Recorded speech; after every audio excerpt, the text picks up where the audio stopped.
Welcome welcome welcome. आप लोगों का स्वागत है फिर से डैन एंड इंग्लिश वर्ड्स गिमिंग एपिसोड नंबर 6 में। छठा दिन, नया सिचुएशन। तो बिना देरी किए चलते हैं हम आज के सिचुएशन पर। आज का सिचुएशन ये रहा। Hello, my dear friend. Just I'm going to delineate each and every plot and situation of today's, and I hope so. Yes, you will enjoy a lot. And please, if you enjoy, please first I would like to show the today's plot and situation.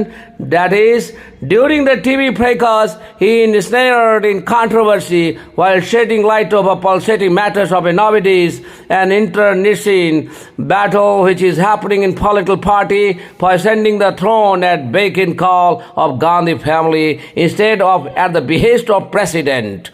My dear friends, today's plot, it may be you can't understand now, but now, yes, after delineating, then you know exactly what the mean or not. अभी ये situation ये ताज़ा political हालात पे बनाया गया है और आप भी इससे थोड़ा वाकिफ होंगे। तो चलिए बिना देरी किए हम लोग चलते हैं वर्ड की तरफ। और मैं आपसे ये रिक्वेस्ट करूंगा, यदि आपको ये अच्छा लगता हो तो ये शो को आप लाइक कीजिए, सब्सक्राइब कीजिए और शेयर भी कीजिए। और इसको आप केवल 15 या 20 मिनट यदि फॉलो करेंगे तो आपका जो स्टैंडर्ड ऑफ वर्ड जो होगा बहुत ही ज़्यादा हो जाएगा और आपको सब तरह से ये काम देगा। और केवल 15 मिनट अवेलेबल टाइम आपको बिताने से यहाँ आपको ये आप ज्ञान अर्जित कर सकते हैं। तो चलिए आज का वर्ड, और वो पहला वर्ड फ्रेकस, FRACAS। देखिए, एफ से पहले ऊपर लकीर है। मैं बार बार बोल रहा हूँ, एफ जिस अल्फ़ाबेट के पहले, जिस शब्द के पहले वो लकीर रहेगा उस शब्द पे आपको जोर देना होगा। फ, ये फ जो है फ्रेकस, EIAE पढ़ेंगे फ्रे, और ऊपर में देखिए यहाँ पे बिंदी है जिसका मतलब रुकना पड़ेगा। फ्रेकस ये नाउन है जिसका मतलब होता है ए नॉइजी आर्गूमेंट फाइट, मतलब बहुत हो हल्ला के साथ जो झगड़ा होता है या आर्गूमेंट होता है, तर्क वितर्क होता है। At that time you can use fracas. एक बार उच्चारण देखिए, एफ से पहले लकीर है, एफ पे जोर देना होगा। उसके बाद थोड़ा देर ए आई जो है ए क्या पढ़ेंगे, फ्रेकस, नहीं तो आप पढ़ते होंगे इसको फ्रकास, लेकिन that is not exact pronunciation. तो please try to pay attention for that this pronunciation. मुझे उम्मीद है कि आप ये उसका प्रोनाउंसिएशन समझ गए होंगे, कैसे उच्चारण किया जाएगा, क्योंकि इंग्लिश में उच्चारण बहुत ही महत्वपूर्ण होता है। आप इसको इग्नोर नहीं कर सकते हैं। यदि आपको नहीं पता रहेगा तो आप इसको बोलेंगे फ्राकास, लेकिन ये है क्या, फ्रेकस। ये है क्या, फ्रेकस। इसका अर्थ आर्गुमेंट एंड फाइट। देखिए पहला एग्जांपल है, railway station is filled with fracas. मैंने रेलवे स्टेशन पे आप ज्यादातर देखते होंगे कि वहाँ पे शोरगुल बहुत ज्यादा होता रहता है, इसलिए मैं बोला कि railway station is filled with fracas. And particularly today's TV show में आप देखे होंगे आर्गुमेंट के नाम पे झगड़ा हो हल्ला होता है। तो उदाहरण भी, एग्जाम्पल भी वैसे ही है। In TV shows you can find on and off फ्रेकस।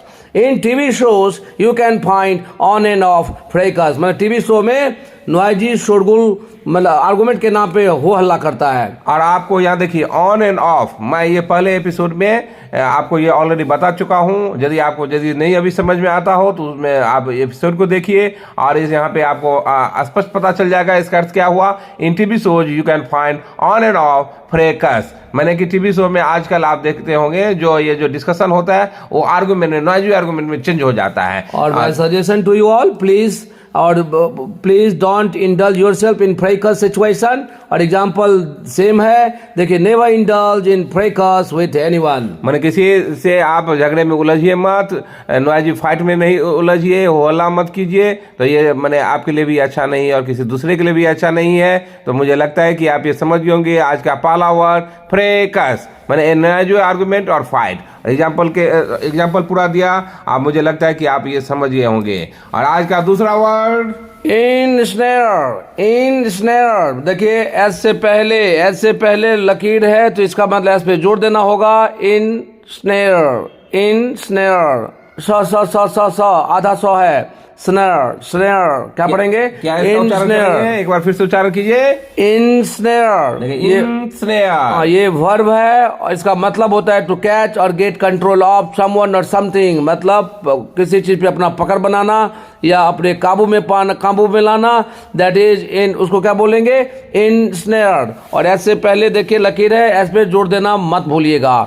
इनस्नेयर, इसका उच्चारण हुआ इनस्नेयर, माने होगा टू कैच और गेट कंट्रोल ऑफ समवन और समथिंग। एग्जांपल इसका देखिए, for defencing his party he cross the limit and ensnared in controversy. माने for defencing his party he cross the limit and ensnared in controversy. क्या होता है कि गलत चीज को भी आदमी डिफेंड करता है, चाहे उसके सुप्रीमो गलत भी कर दिया हो, लेकिन पार्टी को डिफेंड करने के लिए वो क्रॉस लिमिट कर जाता है। मान लीजिए कोई पार्टी का प्रवक्ता आया तो अपना उसका ये धर्म होता है कि मैं अपने पार्टी का डिफेंस करूंगा, वेदर इट इज राइट और रॉन्ग। तो उसको डिफेंड करते करते वो इतना लिमिट क्रॉस कर गया कि वो कंट्रोवर्सी में खुद ही फंस गया। And second example is Ram ensnared in controversy in his first show only. मान लीजिए राम कोई अपना एक शो चालू किया था, जैसे हम लोग जैसे ये टीवी शो, जैसे ये यूट्यूब पे एक शो चालू किए हैं वोकैब से रिलेटेड, ऐसे ही राम मान लीजिए कोई एक शो चालू किया था और पहले ही दिन कुछ ऐसा, माने कोई होता है आदमी जो ज्यादा नेम एंड फेम पाने के लिए थोड़ा कंट्रोवर्सी पैदा कर देता है, और ये कंट्रोवर्सी में ही फंस गया पहले दिन, और उसको कभी लेना का देना भी पड़ जाता है। ध्यान दीजिएगा, Ram ensnared in controversy in his first show only.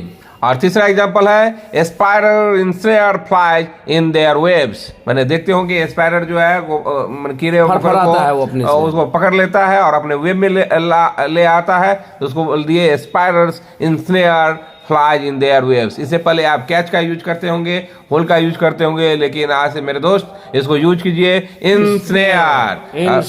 और मैं पहले से ही बता रहा हूं, फिर मैं बता रहा हूं कि जो डायना इंग्लिश जो आपका वर्ड प्रोवाइड करेगा, जो इडियम प्रोवाइड करेगा, वो स्टैंडर्ड होगा, बहुत ही स्टैंडर्ड होगा और भीड़ से अलग होगा, भीड़ से अलग होगा और आपको एग्जाम में भी काम देगा। So my dear friend, if you want to really improve yourself and if you want to show the world, then you'll have to be the part of Dan English. 100% you can develop yourself and you can speak just like a native speaker again and again, and beating the drum of Dan English, yes, really is very good. And follow the channel of the Dan and English YouTube channel. Certainly guarantee by following itself you can transform yourself in different outfit and you can transform yourself. Third word is shed light on something. Shed light on something. This is a idiom. इसका मतलब होता है to provide information या explain. Means व्याख्या करना या information या सूचना डिटेल में देना, व्याख्या करना, अच्छे ढंग से बताना। उसको इंग्लिश में बोलेंगे shed light on something. जैसे अपने लोग हिंदी में भी बोलते हैं थोड़ा इस टॉपिक पे थोड़ा प्रकाश डालिए, तो यदि इसको इंग्लिश में बोलेंगे तो इसी को बोलेंगे shed light on something। तो मैंने to provide information और explain। इसका पहला एग्जांपल देखिए, by this show we want to shed light on vocabulary. By this show we want to shed light on vocabulary. मैं अपने ही इस शो के बारे में बात बताना चाह रहा हूं कि इस शो के द्वारा मैं खास करके वोकैबुलरी पार्ट पे फोकस करना चाह रहा हूं, क्योंकि आपको मुझे बिल्ड करना है, वोकैबुलरी पावर बिल्ड करना है, इनहांस करना है, तो इसलिए मैं इस शो के द्वारा वोकैबुलरी पे ज्यादा फोकस कर रहा हूं, मैं उस पर प्रकाश डाल रहा हूं और एक चीज मैं इंफॉर्मेशन दे रहा हूं। और एक चीज मैं यहाँ पे कहना चाहूंगा, VOCABULARY, उसको पढ़िएगा वोकैबुलरी, वोकैबुलरी, वोकैबुलरी। समझ गए होंगे, एक एक प्रोनाउंसिएशन पे ध्यान दीजिए, बहुत ही काम देगा आपको। दूसरा एग्जांपल है please shade light on new education policy. Please shade light on new education policy, मैंने आजकल जो नया एजुकेशन पॉलिसी आया है उसको थोड़ा एक्सप्लेन कीजिए या उस पर थोड़ा प्रकाश डालिए।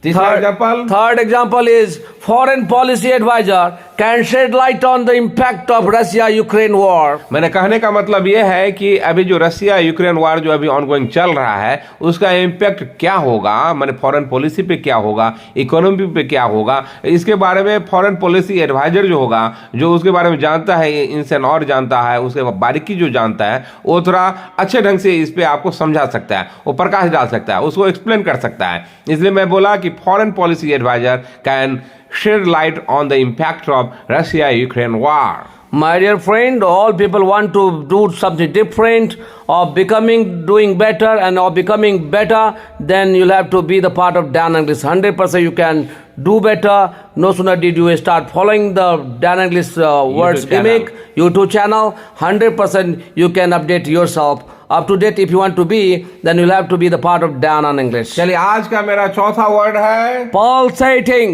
Pulsating, P-U-L-S-A-T-I-N-G. देखिए P पे जोर है, इसका मतलब P के ऊपर लकीर है, इसका मतलब P पे जोर देना होगा, स्ट्रेस देना होगा, जिसको हिंदी में बोलते हैं बलाघात. तो P पे जोर दीजिए, पॉल. और देखिए S-E-I-C-I-T-I-N 10 pulsating. और ये ध्यान रखिएगा गौ का उच्चारण नहीं होता है. पल्सेटिंग ऐसे बोलते हैं. ये एडजेक्टिव है जिसका मतलब होता है वेरी इंटरेस्टिंग और exciting.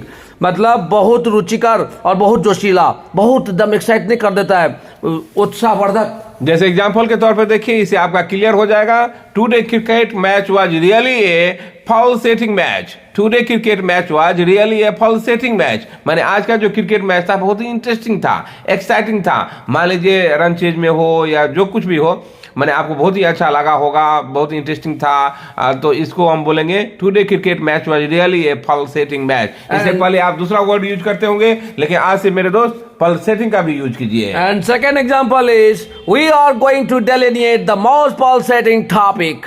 We are going to delineate the most pulsating topic. और हम लोग नेचुरली है कि हम डे टू डे डेली आप देखते होंगे प्लॉट जो सिचुएशन होता है डिफरेंट होता है और रियल मतलब करंट रहता है. तो इसलिए हम लोगों ने डेलिनेट मीन्स होता है व्याख्या करना, विस्तार से बताना, डिटेल में बताना. और जब उसका दूसरा वर्ड यदि आप देखेंगे, कभी कभी इस वर्ड में भी यूज किया जाता है, इस सेंस में भी, एक्सपेंडिंग और कंट्रैक्टिंग. जैसे जो ब्लड वेसल जो होता है वो एक्सपेंड करता है, कंट्रैक्ट करता है, क्योंकि उसका ब्लड फ्लो जब होता है एक्सपेंड और कंट्रैक्शन. जैसे हार्ट बीट भी जो है एक्सपेंड और कंट्रैक्ट करता है. तो उसको जैसे मैं बोलूंगा तो ये पल्सेटिंग ब्लड वेसल्स. तो ध्यान रखिएगा, इसका उच्चारण पे ध्यान दीजिएगा, प्रोनाउंसिएशन पे ध्यान दीजिएगा. इसको क्या बोलेंगे? पल्सेटिंग.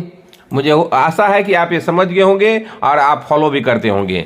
चलिए आज का पांचवा वर्ड है, दैट इज इंट्रानिसिन. देखिए इंट्रानिसिन मीन्स आई के पहले देखिए नीचे में लकीर है, इसका मतलब आई पे जोर नहीं पड़ेगा. और यहाँ पे देखिए एंड के ऊपर लकीर है, जिसका मतलब 9 पे जोर देगा. और आई के ऊपर आई के आगे 2 लकीर है, इसका मतलब दीर्घी हो गया. और इसको ई को लंबा करके बोलेंगे. कैसे बोलेंगे? और ये टी के आगे ई पे जो है उसको क्या बोलेंगे? देखिए टी के बाद ई है, ई से चिपका हुआ एक लकीर जैसा वो रॉ होता है. जैसे इंट्रानिसिन. क्या बोलेंगे? इसका उच्चारण होगा इंट्रानिसिन. समझ गए? INTRNECINE इंट्रानिसिन. तो ये इंट्रानिसिन का अर्थ हुआ fighting between the members of same group. माने कि सेम ही ग्रुप के बीच में, मान लीजिए आपका दोस्त है, ग्रुप है, उसमें यदि फाइट हो तो उसको बोलेंगे इंट्रानिसिन. इसको क्या बोलेंगे? इंट्रानिसिन. जैसे आज का एग्जांपल है मेरा, Even in BJP, internecine stripe can be seen easily. Even in BJP, internecine stripe can be seen easily. Stripe means होता है झगड़ा. तो ये झगड़ा, ये दूसरा अर्थ सिनोनिम भी हो गया, साथ साथ में आपका सिनोनिम भी बल्क होते जाएगा. बीजेपी एक ग्रुप हो गया, उसी ग्रुप के अंदर आपस में ही झगड़ा करता है, तो उसको बोलते हैं इंट्रानिसिन. और ये पॉलिटिकल पार्टीज में और कहीं भी आप ये देखते होंगे, अपने वर्चस्व की लड़ाई सभी जगह होता है. और उसको यदि हम समझाना चाहेंगे तो उसको वर्ड जो पर्टिकुलर देंगे उसका नाम होगा इंट्रानिसिन. जैसे दूसरा एग्जाम्पल है, internecine battle broke in Himachal Pradesh Congress when Pratibha Singh was not made CM. Internecine battle broke Himachal Pradesh Congress when Pratibha Singh was not made CM.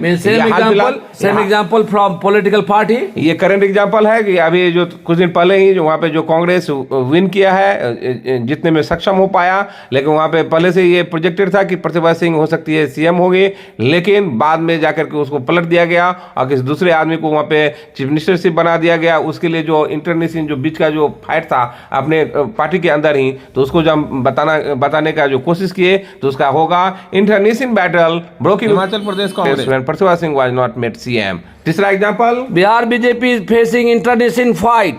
Bihar BJP is facing international fight. देखिए ये तो आम बात है, ये सभी जगह चलता है. जैसे बिहार बीजेपी कहा जाता है कि बीजेपी का यहाँ नहीं अच्छा करने का मतलब उसके पीछे कारण जो है वह इंटरनेशनल फाइट माने आपसी कलह माने Yes. अंदरूनी कलह ही उसका कारण है। उसको मैं एग्जांपल के तौर पे ये बताना चाहा और मैं ये बोलूंगा कि आज से आप इसको यूज कीजिए और बखूबी यूज कीजिए, ज्यादातर यूज कीजिए, वर्ड को अपनाइए। वो कैसे होगा, प्रैक्टिस करके, सिचुएशन बना करके उसका अपना बनाइए। चलिए, My आज urge, का- my request, my urge and my request and my suggestion. If you like it, please try to be the part of Dan English, subscribe it and watch it. So next word is ascend the throne. Ascend the throne. This is idiom. इसका मतलब होता है become king या queen. मान लीजिए जैसे आजकल जो किंग और क्वीन के सेंस में जो हुआ, मान लीजिए स्टेट का है तो चीफ मिनिस्टर को बोलेंगे, यदि नेशनल लेवल पे है तो प्राइम मिनिस्टर को बोलेंगे, माने इत्यादि इत्यादि। जो कि हाई लेवल का पोस्ट जो होता है उसको बोलेंगे हम असेंड द थ्रोन। जैसे एग्जांपल के तौर पे देखिए, Eventually, Rishi Sunak managed to ascend the throne. ऋषि सुनाक के बारे में पहले एपिसोड में हम लोग बात कर चुके हैं, जो इंडियन ओरिजिन है लेकिन अभी ब्रिटेन का प्राइम मिनिस्टर है। और इवेंचुअली मीन्स होता है फाइनली, अंततोगत्वा मीन्स अंत तक वो ऋषि सुनाक प्राइम मिनिस्टर बन गया। क्योंकि उनको प्राइम मिनिस्टरशिप गद्दी देने में बहुत ज्यादा बाधा था, लेकिन किसी तरह वो फाइनली उसको मैनेज किए, उसको क्रॉस किए और अंततः वो प्राइम मिनिस्टर बनने में सक्षम हो गए। इसलिए इसका एग्जांपल हुआ eventually Rishi Sunak manage to ascend the throne. दूसरा एग्जांपल है with thumping majority BJP on Gujarat election and again Bhupesh Patel ascended the throne. माने विद थंपिंग मेजोरिटी, माने थंपिंग मेजोरिटी होता है माने बहुत ही मार्जिन से जीतना, उसको बोलेंगे थंपिंग मेजोरिटी। अभी हाल फिलहाल में इलेक्शन हुआ था जिसमें बीजेपी अच्छा मतलब बहुत भारी मतों से अभी तक का मुझे लग रहा है सबसे अच्छा परफॉर्मेंस किया। तो पूरा रिकॉर्ड ब्रेक जो बोलेंगे वो ऐसा विक्ट्री था। और वो किनके माने इसमें हुआ तो भूपेश पटेल ही पहले चीफ मिनिस्टर थे, तो फाइनली वो फिर जीतने में कामयाब हुए, तो उनको बोलेंगे with thumping majority BJP on Gujarat election and again Bhupesh Patel ascended the throne. And third example of this word, that is, no sooner did Narendra Modi ascend the throne, Indian political landscape changed altogether. No sooner did Narendra Modi ascend the throne, Indian political landscape changed altogether. ये हम आप भी वाकिफ है और हम लोग भी वाकिफ है। जब नरेंद्र मोदी जी प्री नरेंद्र मोदी एरा जो था पॉलिटिकल, और अभी जो पोस्ट नरेंद्र मोदी एरा जो है इंटायरली चेंज आपको दिखेगा। और ईच एंड एवरी फील्ड पे, ईच एंड एवरी स्टेप पे आपको ये नजर आएगा, मैंने कदम कदम पे ये नजर आता है। तो यही मैं बताना चाहा कि जो ही नरेंद्र मोदी मैंने प्राइम मिनिस्टर बने तो पूरा जो पॉलिटिकल जो था, सोच जो था, पूरा चेंज हो गया। रुख बदल गया, सोच बदल गया, काम करने का तरीका बदल गया। चलिए, आज का 8वां वर्ड है At someone's beck and call, this is another idiom. At someone's beck and call means ready to do, willing to do whatever someone asks, means तत्पर रहना, किसी के इशारे पे कुछ करने के लिए तत्पर रहना, मतलब कहा कि आप कर दिए। That is at someone's beck and call. This is idioms. Ready to do या willing to do whatever someone asks. ये बहुत ही अच्छा वर्ड है, इसको अपनाइए और यूज कीजिए इसको। जैसे एग्जांपल के तौर पे देखिए, Lakshman were ready to do at Ram's beck and call. मैंने आप जानते होंगे रामायण से रिलेटेड ये चीज है, जो लक्ष्मण जी थे राम जी के छोटे भाई थे, वो राम जी के इशारे पे ही सब काम करते थे, मैंने जो बोले वही करना है। तो यही राम है, जो बोल दिए बस वो लकीर हो गया, वो करना ही करना है। तो यही इसलिए मैं एग्जांपल दिया, Lakshman were ready to do at Ram's beck and call. And another example, आपको मालूम होगा कि प्राइम मिनिस्टर और होम मिनिस्टर दोनों एक ही स्टेट से हैं और दोनों परम मित्र हैं, इसलिए उससे रिलेटेड मैं एक एग्जाम्पल भी दिया हूं।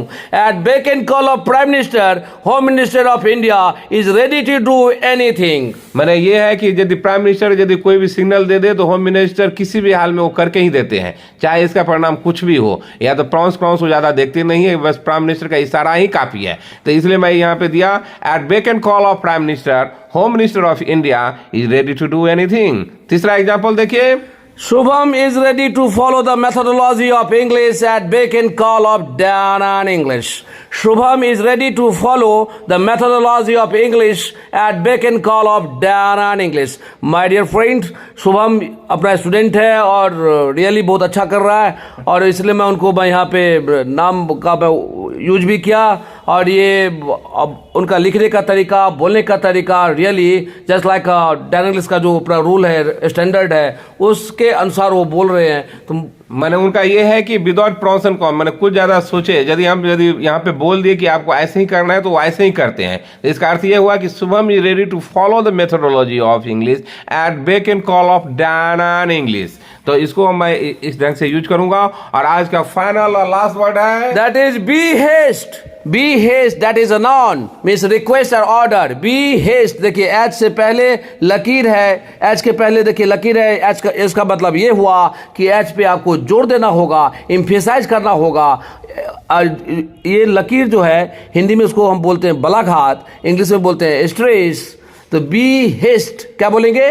B haste. एक बार फिर से उसका उच्चारण सुन लीजिए। Behest, that is a noun, request या ऑर्डर। देखिए प्रोनाउंसिएशन जो होता है ना वो मैटर्स करता है, वो बहुत ही मायने रखता है। इसलिए आप हर एक एपिसोड में मैं इस पे फोकस करता हूं कि आप उसको कैसे बोलेंगे, इस पे सबसे पहले फोकस कीजिए। एंड पहला example, first example of this word, budget date was changed at the finance minister's behest. मैंने जैसे आप जानते होंगे कि पहले जो बजट का जो डेट होता था वो फरवरी के एंड में होता था, लेकिन जब अरुण जेटली जी जब फाइनेंस मिनिस्टर बने थे तो उनके टेन्योर में ही, उनके ही कहने पर या उनके ऑर्डर पर या रिक्वेस्ट पे जो बोलिए, तो बजट का जो डेट था पहले तो बजट दोनों रेलवे और बजट और आम बजट को मर्ज कर दिया गया और दोनों बजट का एक डेट रखा गया और वो भी फरवरी 1 को रखा गया। तो इसलिए उस दिन से चेंज हो गया। तो किनके कहने पे? तो budget date was change at the finance minister's behest. यदि इसको हम यूज करेंगे सेंटेंस में तो इस ढंग से यूज करेंगे। आज का दूसरा एग्जांपल देखिए। Eight the behest of prime minister VIP culture was removed. Eight the behest of prime minister VIP culture was removed.